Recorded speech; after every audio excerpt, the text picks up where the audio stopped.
వాళ్ళ జీవిత కాలంలో, వాళ్ళ పదవీ కాలంలో, వాళ్ళ పార్టీ అధికారంలో ఉన్నటువంటి పదవీ కాలంలో మొత్తం కలిపినా సరే, ఈ 2 ఏళ్లు పవన్ కళ్యాణ్ గారు ఆయన శాఖల్లో చేసినటువంటి అభివృద్ధి, ఆయన శాఖ పరంగా కేంద్రం నుంచి తీసుకొచ్చినటువంటి నిధులు, ఆ నిధులను ఖర్చు పెట్టినటువంటి విధానం, ఆ ఖర్చు పెట్టినటువంటి విధానంలో చూపించినటువంటి అభివృద్ధి కళ్ళకు కనిపించే విధంగా ఎవరికైనా ధైర్యం ఉంటే లెక్కలతో సహా వచ్చి డిబేట్ కూర్చోండి. 100% ఆన్ రికార్డు రూపాయి టు రూపాయి లెక్కలతో వచ్చి కూర్చుంటాం. జనసేన నుంచి ఎవరైనా సరే ఆయన శాఖలకు సంబంధించి ఊరికే మీడియా ముందు కూర్చొని ఇట్లాంటి గాలి పోగేసిన మాటలు మాట్లాడడం మంచిది కాదు.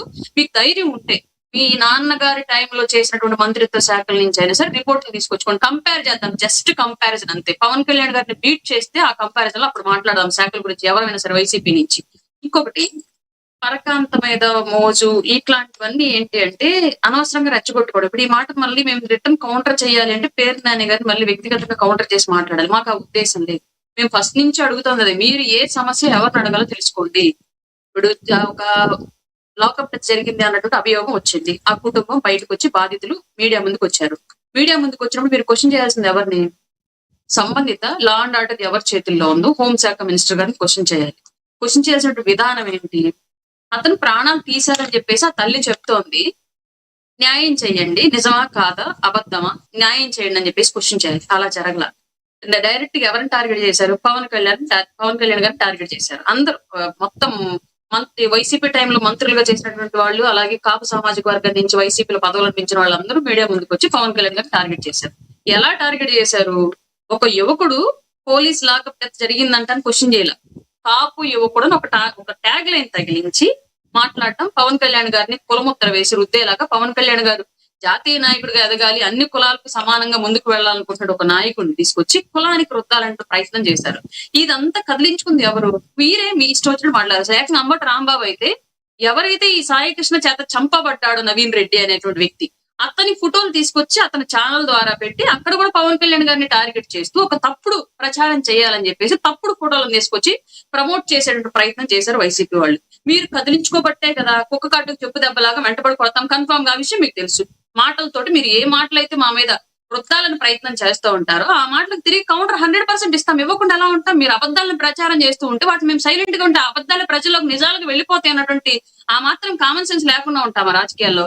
ఖచ్చితంగా మీరు చేసినటువంటి తప్పిదాలను, మీరు పెట్టినటువంటి అభియోగాలను తిప్పికొట్టే ప్రయత్నం చేస్తాం. అందులో భాగంగానే మేము మాట్లాడతాం. దీంట్లో మరలా పవన్ కళ్యాణ్ గారిని ఇప్పుడు అనొద్దు, పవన్ కళ్యాణ్ గారికి ఏదో కార్యకర్తలు మత్తులో ఉంటారు, మత్తు దిగుతోంది, గంజాయిని డ్రగ్స్ ని ప్రమోట్ చేస్తూ ఆ డ్రగ్స్ గంజాయి కేసుల్లో పట్టుబడి తన్నులు తిన్న వాళ్ళని కూడా ఇవాళ కూడా అధికారం లేకపోయినా సరే అట్లాంటి వాళ్ళ దగ్గరికి పరామర్శకు వెళుతోంది మీ జగన్మోహన్ రెడ్డి. మా కార్యకర్తలు మత్తులోనూ ఉండరు, మా కార్యకర్త గంజాయిలు అమరు. ఇట్లాంటివన్నీ ఈ మాటలన్నీ రెచ్చగొట్టిన మాటలు. రాజకీయంగా ప్రశ్నించండి, లా అండ్ ఆర్డర్ లో పొరపాట్లుంటే సంబంధిత శాఖను క్వశ్చన్ చేయండి. ఇవాళ చట్టపరంగా మేము ఇటు హత్య జరిగినటువంటి అదే లాకప్ డెత్ చేశాడు అన్నటువంటి ఆఫీసుని మేము సమర్థించాల, ఆ లాకప్ డెత్ లో చనిపోయినటువంటి వ్యక్తిని మేము సమర్థించాల. చట్ట ప్రకారం జరగాల్సినటువంటి ప్రక్రియ, వ్యవస్థల ద్వారా జరగాల్సినటువంటి ప్రక్రియ వ్యక్తులు ఎలా చేస్తారు? అవతల వ్యక్తి చనిపోయినటువంటి వ్యక్తి మంచివాడ చెడ్డవాడన్న తర్వాత విషయం. కానీ అతని మీద యాక్షన్ తీసుకోవాల్సింది వ్యవస్థ ఎవరు? చట్టం తీసుకోవాలి, కోర్టుల ద్వారా తీసుకోవాలి. ఒక పోలీస్ ఆఫీసర్ ఇలా ఎలా చేస్తాడు? 2 విధాలుగా మేము ఒకటే అడిగాం. చట్ట ప్రకారం జరగాలి, అలాగే నేరస్తులను ఎంకరేజ్ చేయొద్దు, నేరం ఎవరు చేసినా ఎంకరేజ్ చేయొద్దు అని చెప్పేసి ఓపెన్ గా పవన్ కళ్యాణ్ గారు మాట్లాడారు. అసలు మీ బాధ ఏంటి? ఎందుకు మీరు పవన్ కళ్యాణ్ గారిని టార్గెట్ చేశారు? ఏం పవన్ కళ్యాణ్ గారు ఏమైనా నేరస్తుని సపోర్ట్ చేశాడా? సిఐని సపోర్ట్ చేశాడా? చనిపోయిన వ్యక్తిని సపోర్ట్ చేశాడా? చంపిన వ్యక్తిని సపోర్ట్ చేశాడా? అసలు చనిపోయాడు అని తెలియని కూడా తెలియదు మాకు. మీరు చెప్తుంటేనే వింటున్నా. మేము వాళ్ళ రిమాండ్ రిపోర్ట్ లో ఏం వేశారు, చార్జ్ షీట్ లో ఏం వస్తారనే దాని గురించి మేము కూడా పూర్తిగా వ్యతిరేకంగా ఎదురు చూస్తా ఉన్నాం. మొత్తం వివరాలన్నీ కావాలి, ఏంటి అసలు వ్యవస్థ ఎడిపోతుంది అని తెలుసుకోవాలి అని చెప్పేసి.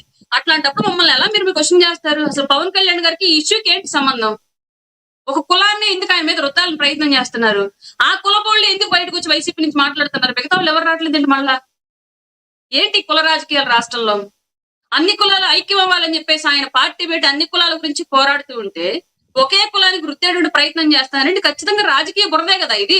మీరు చనిపోయిన కుటుంబం పట్ల మీ చిత్తశుద్ధి కాదు, మీరు వాళ్ళ పట్ల సానుభూతి కాదు, పూర్తిగా దీన్ని రాజకీయ ఆరోపిస్తున్నట్టుగా క్రియేట్ చేశారు. అరుణ్ గారు, మీరు ఏదైతే ఆరోపిస్తున్నట్టుగా వైసీపీ మీ అధినాయకుడి మీద కులముద్ర వేయడానికి చూస్తే అది అంటుతుంది అని మీరు భావిస్తున్నారా? నిజమేనది? ఇప్పుడు జరుగుతున్న పరిణామాలను చూస్తే అంటేటువంటి సిచ్యువేషన్ పవన్ కళ్యాణ్ గారు ఎప్పుడు తెచ్చుకోలేదు కానివ్వండి. కానీ 100 మంది ఒక చోట నించొని 100 మంది దొంగ దొంగ దొంగ అంటే 101 వచ్చి కూడా దొంగను చూడడు, దొంగతనం చూడడు, కానీ దొంగ అంటాడు అతను కూడా. అట్లాంటి పరిస్థితి ఎక్కడ క్రియేట్ అయ్యిద్ది అని చెప్పేసి డిపెండ్ చేసే ప్రయత్నం చేస్తున్నాం సార్, అంతే. రైట్. ఏంటి పేర్ని నాని గారు కావచ్చు, వంగ గీత గారు కావచ్చు, వీళ్ళందరూ వెళ్ళి సపరేట్గా ఒక సామాజిక వర్గం, వైసీపీ సామాజిక వర్గం అని చెప్పి వెళ్ళి మాట్లాడారు. ఏంటి వైసీపీలో ఏమన్నా నెక్స్ట్ ఆ సామాజిక వర్గం వాళ్ళు ముఖ్యమంత్రి చేస్తే మీ అధినాయకుడికి ఏమైనా ఇబ్బంది ఉండే అవకాశం ఉందంటారా?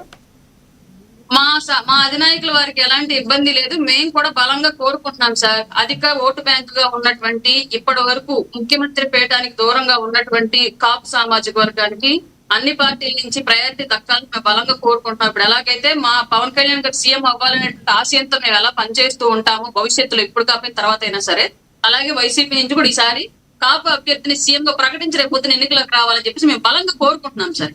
వాళ్ళు తగిన వాళ్ళేం తగిన వాళ్ళు కాదు. జగన్మోహన్ రెడ్డి గారి కంటే కూడా వాళ్ళ పార్టీ కోసం ఎక్కువ పనిచేసినటువంటి సామాజిక వర్గం. పేర్ని నాని, అంబటి రాంబాబు గారు ఇద్దరిలో ఉంటే ఎవరికి మీరు అవకాశం ఉందనుకుంటున్నారు, మీరు భావిస్తున్నారు? ఎందుకంటే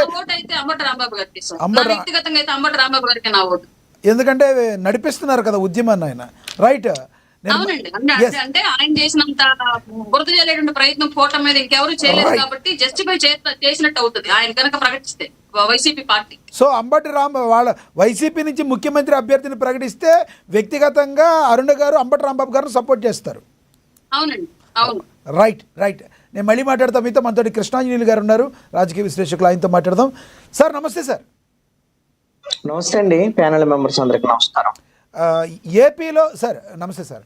ఏపీలో అభివృద్ధికి సంబంధించి కానీ అధికార ప్రతిపక్షాలు మాట్లాడుకోవాల్సిన వాటిని వదిలేసి గత 10 రోజులు కావచ్చు, గతంలో కావచ్చు, లడ్డూ చుట్టూ కొంతకాలం, క్యాస్ట్ల చుట్టూ కొంతకాలం ఈ రకంగా వెళ్ళడానికి కారణం ఏంటి? ఇక్కడికైనా చెక్ పెడతారా దీనికి? ఓన్లీ ప్రజల మీద, అభివృద్ధి మీద ఎప్పుడు వీళ్ళు వెళతారు అని చెప్పి అడుగుతున్న ప్రజలకి సమాధానం దొరుకుతుందని మీరు భావిస్తున్నారా? ఆంధ్రప్రదేశ్లో ప్రజలు ప్రశాంతమైనటువంటి వాతావరణం ఉండాలని, చట్టబద్ధమైనటువంటి పాలన ఉండాలని, పోలీస్ స్టేషన్లు పోలీసులు చట్టాన్ని పరిరక్షించేటువంటి వాళ్ళుగా ఉండాలని, ఆ తర్వాత అభివృద్ధి ఉండాలని, సంక్షేమం ఉండాలని కోరుకుంటున్నారు. సరే, అభివృద్ధి సంక్షేమం సంగతే ఎంతో కొంత బెటర్ వైఎస్ఆర్ కాంగ్రెస్ పార్టీ ప్రభుత్వంతో పోల్చినప్పుడు మంచిగా చేస్తున్నారు.